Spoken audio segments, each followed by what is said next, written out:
14 தொகுதியை வந்து கோட்டை விட்டுருக்கு இல்லையா சென்னையில். இது வந்து பெரிய இழப்பு. சென்னை மட்டும் இல்லை, திருவள்ளூர் மாவட்டத்தை எடுத்துக்கோங்களேன். போன எலெக்ஷனில் பார்த்தீங்கன்னா திருவள்ளூர் மாவட்டத்தில் உள்ள 10 தொகுதி அப்படியே பல்காக திமுக தான் அள்ளியிருக்கோம். அதே போல் சென்னையில் 16 தொகுதியும் அள்ளியிருக்கோம். இப்போ சென்னையில் பார்த்தீங்கன்னா 2 தொகுதி, அதுவும் இந்த 2 தொகுதியும் பார்த்தீங்கன்னா காலையிலேருந்து லீடு கிடையாது. காலையில் 16 தொகுதியில் லீடில் இருக்குது. உதயநிதி ஸ்டாலினை பார்த்தீங்கன்னா சேப்பகம் திருவள்ளுவர் பின்னாடி இருக்கார், செல்வம் தான் வந்துக்கிட்டு இருக்காரு.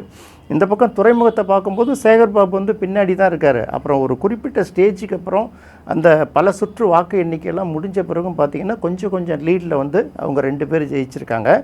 திருவள்ளூர் மாவட்டத்தை பார்க்கும்போது 10 தொகுதியில் 9 தொகுதி விசில் தான் இருக்குது. டிஎம்கே ஒன்று கூட காணும். ரெண்டாவது ஜெயிற்றவர்கள் எல்லாமே பார்த்தீங்கன்னா கொஞ்சம் ஓட்டிலலாம் ஜெயிக்கலை, 25,000 30,000 பல வாக்குகளில் ஜெயிச்சிருக்காங்க.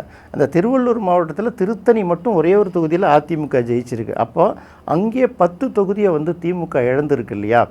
இதில் வந்து கடுமையான வீழ்ச்சியை வந்து திமுக சந்திச்சிருக்கு. இதை நம்ம கண்ணெதுக்கு பார்க்குறோம். இதனால் இதிலேருந்து மீண்டு வரணுன்னா அவங்களுடைய அரசியல் அணுகுமுறையை மாற்றணும். இன்னும் வந்து இன்டெப்த் கேம்பெயினை வந்து அவங்க பண்ணணும்.